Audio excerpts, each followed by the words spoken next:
Ani, and welcome to another installment of the Grass Dance Chronicles. As you can tell from the title, in today's video, we're going to be learning how to make armbands.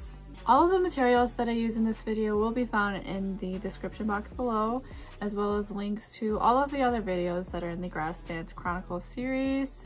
And that's it. That's all I have to say. Let's get started.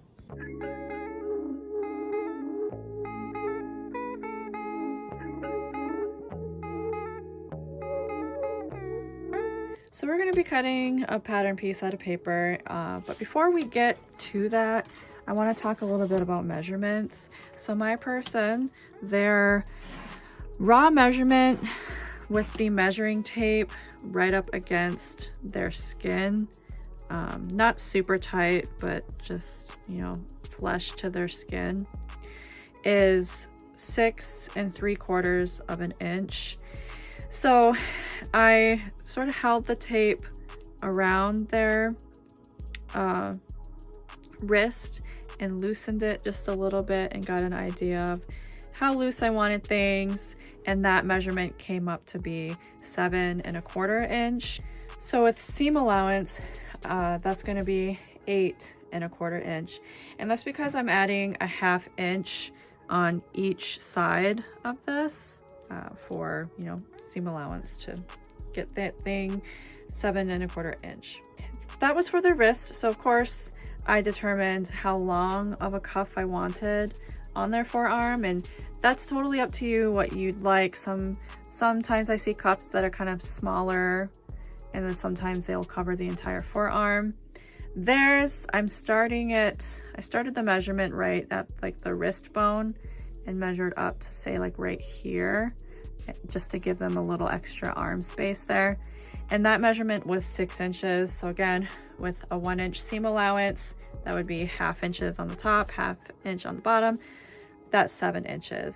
And again, for the forearm area, when I measured the 6 inches up, I kept my tape there, and then I just sort of turned it. That's just so I'm making sure that I'm measuring the circumference of the arm at the right point where it's going to land on the arm, you know, because it might be a little wider up here, a little narrower down here, and I just wanted to be precise with where that was.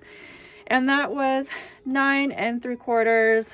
With seam allowance, we're gonna cut 10 3/4. And these measurements were for a 13-year-old boy, so they might be vastly different for you depending on who you're making this for. If it's a toddler, a child, or a grown person, just I wanted to show you how I took those measurements in case. All right, so let's draw it out. First thing I want to do, I'm going to sort of not measure on the edge of the paper. I'm going to go up here a bit. I'm going to measure that 7 inches from the edge first, while also drawing a line. So here is 7 inches. Next, you can either do the forearm area or the wrist area next. That's up to you. Doesn't make a difference which one you do first, but we're actually going to take our final measurement and cut that in half. So this 8/25 measurement, helpful little thing I like to do is to take my measuring tape, fold it, line it up with 8 1/4, and wherever I pinch, that is that halfway mark. So it is 4 1/8. So I'm gonna line up that 4 1/8 over here. I'm gonna mark at the 1, and then I'm gonna mark at the 8 1/4 inch. And then next we'll do the wrist. So I'm gonna take that 10 3/4 inch measurement to my tape, fold it in half, and where it's pinching is 5 3/8. So then I'm just gonna turn this around so I can line up my drafting ruler with this line that I drew. I'm going to take that 5 3/8, where is that? 1, 2, 3, right here. Line it up. And then we're gonna mark,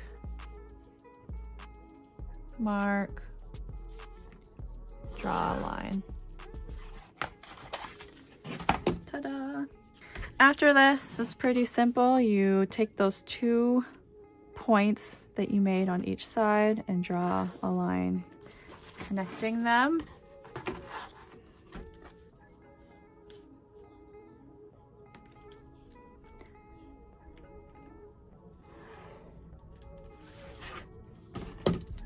And now we have the shape of our wrist cuff. So I'm gonna go ahead and cut this out with non-fabric scissors and I'll be right back.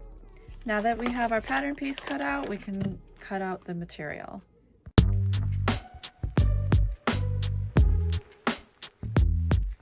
For materials, I have 3 different things. This is the material that was used for applique on the yoke and apron. It was also used as the belt. This is going to be the cuffs, the main material for the cuffs. However, I'm only going to put it on the outside, and I have a few reasons for that, and depending on what materials that you are using, you might be interested in following along with what I'm going to be doing here. This is kind of sweatery-ish on the outside, meaning it's like soft and almost like fleece feeling, and on this side is very polyester feeling. So I don't really want either of those materials up against the skin, and that's because this side might make it hot, particularly on a hot summery powwow day, and then this side is going to make it sweaty because of the plastic material is basically rubbing up against the skin, and that's not cool. So for the inside lining, I have a muslin here. You could use cotton, just any kind of natural material that's going to make the skin easier to breathe. And then I also have here some fusible interfacing. So for all 3 materials, we're going to take this pattern piece and just cut out 2 pieces for each. And one quick little tip to make that a little faster for you is to take your material and fold it in half before you put the pattern piece on there. That way when you cut it, you'll produce the 2 pieces at one time instead of having to cut and then cut again.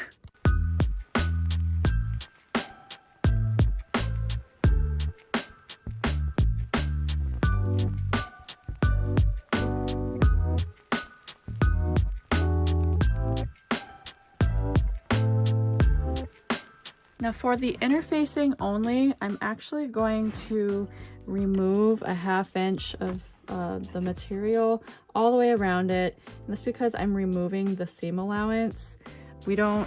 I don't need any seam allowance from the interfacing, and removing the seam allowance will reduce bulk in our seams. We really just want the final product to be stable.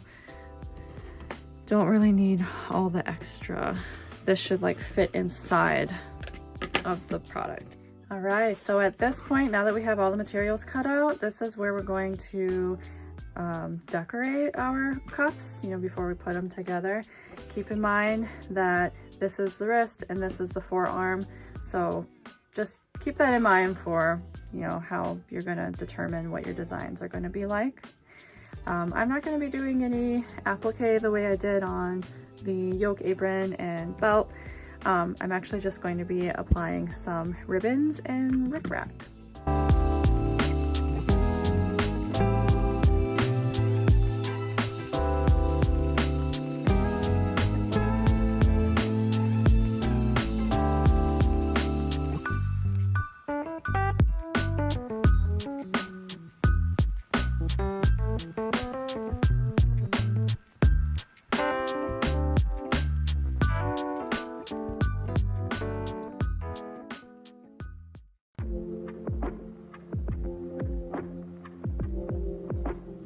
And we got these all decorated here, and now it's time to apply the interfacing.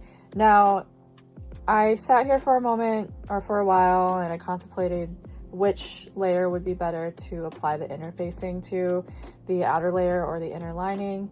You can really do either or, but I think for me, I'm going to set these aside and take my muslin inner lining and put the interfacing on that. And I'm just thinking, because this one is so much more lightweight than what I have here, and this also has all of these ribbons and rickracs that are giving it some sturdiness. And I think that having the sturdier layer be underneath against the arm will help the upper layer lay the way that I want it to, if that makes sense. I hope it does.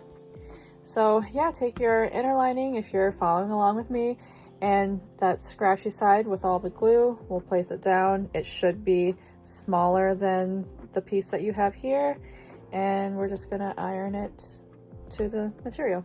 Now that we have the interfacing on the inner lining and it's much sturdier, we're going to take the lining and the outer layer and apply them to each other, right sides together. And then we're going to straight stitch the forearm and the wrist, and we're going to leave these sides open. Here I am from the future telling you that I forgot to say to start your stitch a 1/2 inch from the edge, because we need little flaps to fold it inward.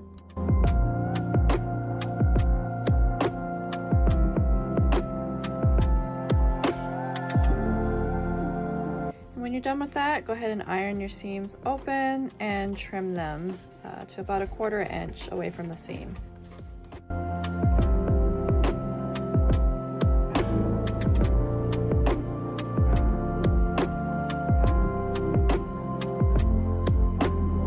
Seams are pressed open, seams are trimmed. Now I'm going to take the whole cuff and fold it from the inside out. And then once I get it folded, or not inside out, right side out. Once I get it right side out, then I'm going to take it to the ironing board again just to get these seams nice and flat. So now that this is ironed nice and flat, we're going to work on the sides here. And the thing that we're going to be doing is folding both the outside layer and the inner layer about 1/2 inch in. And I think I'm going to go ahead and just iron them flat right now like that, because that's going to make the next few steps a little easier.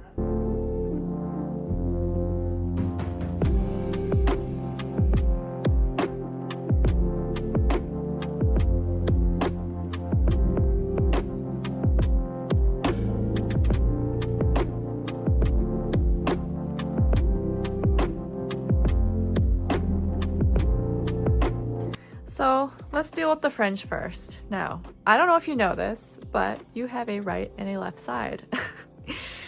And your fringe is going to have to account for that. So just remember that when you're applying the fringe, that you are not applying it on the same side like so, that you are applying it on opposite sides.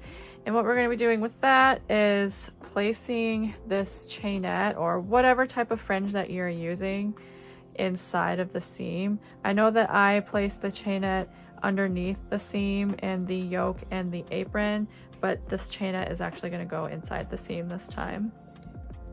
All right, and then we will straight stitch that down.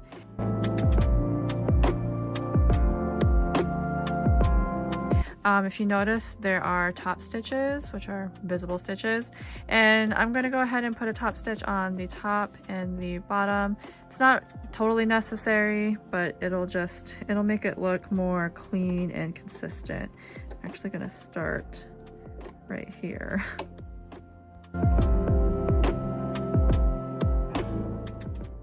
So I spent a great deal of time and recorded a great deal of footage experimenting with a method for closing the armband that's different from the typical Velcro or tying methods. I wanted to secure elastic banding so one could simply slip the band onto the arm, but alas, I did not like how it was turning out. I struggled finding a way to secure one end of the elastic to the fringed side of the band without stitches being visible, without layers being pulled unevenly, or without having to stitch the elastic in a spot that wouldn't even allow the elastic to stretch, which was entirely the point of the elastic. So I decided to stop with the experiments, cut the elastic clean off, and revert back to one of our tried and true methods, Velcro. For each armband, I cut 2 strips of soft Velcro and 2 slightly longer strips of rough Velcro. Place the entire piece of soft Velcro on the side of the band that faces the skin. place a small section of the rough Velcro on the side of the band that faces away from the skin. The rest of the rough Velcro should hang off of the armband.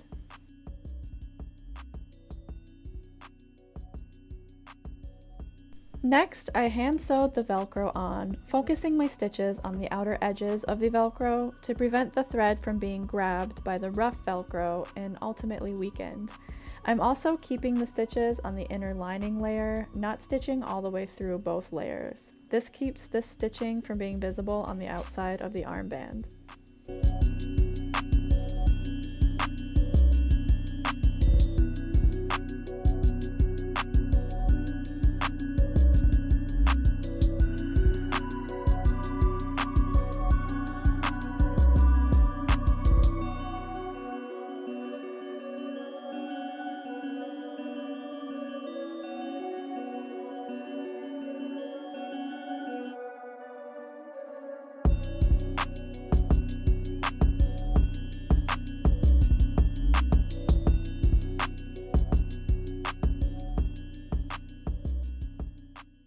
Hi, just coming in real quickly to talk about 3 different ways that you can attach the armbands if you're not interested in doing it the way that I did in this video, or you're not interested in using elastic band or string either.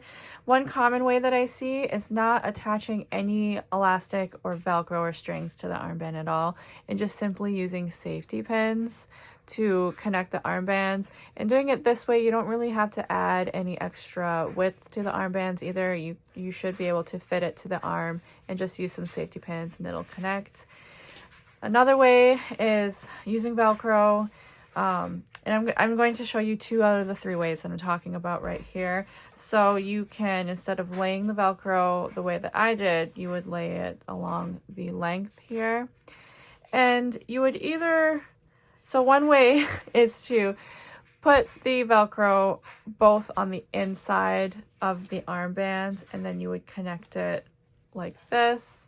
The only thing is you want to add extra width to the armband twice. You want to, with how wide this Velcro is, this much is going to lay on the outside of the armband because it needs to connect and then have room to be connected outside of the arm.